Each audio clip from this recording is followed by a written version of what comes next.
ప్రధానమంత్రి Narendra Modi Ghana, Trinidad Tobago, Argentina, Brazil, Namibia దేశాల్లో పర్యటన నిమిత్తం ఈరోజు బయలుదేరుతారు. తన పర్యటనలో మొదటి భాగంలో ప్రధానమంత్రి ఘనా సందర్శిస్తారు. భారత ప్రధానమంత్రి ఘనా దేశాన్ని సందర్శించడం ఇది మొదటిసారి.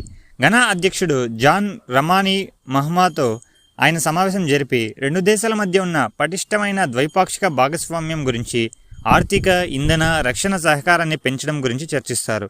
తన పర్యటనలో రెండో భాగంలో నరేంద్ర మోదీ ట్రినిడాడ్ టొబాగోలోను పర్యటించి ఆ దేశ అధ్యక్షురాలు క్రిస్టియానా కార్లా కాంగాలుతో సమావేశం జరుపుతారు.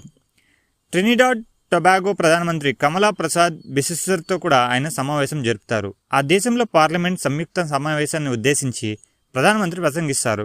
శుక్రవారం నుంచి అర్జెంటీనాలో పర్యటించి అర్జెంటీనా అధ్యక్షుడితో ప్రధానమంత్రి ద్వైపాక్షిక సమావేశం జరిపిన రక్షణ, వ్యవసాయం, గనులు, ఖనిజ వాయువు, పునర్వినియోగ ఇంధనం, పెట్టుబడి రంగాల్లో సహకారం పెంచడం గురించి చర్చిస్తారు. జూలై 5వ తేదీ నుంచి 8వ తేదీ వరకు బ్రెజిల్లో 17వ బ్రిక్స్ శిఖరాగ్ర సదస్సుకు హాజరై అధికార పర్యటన కూడా జరుపుతారు.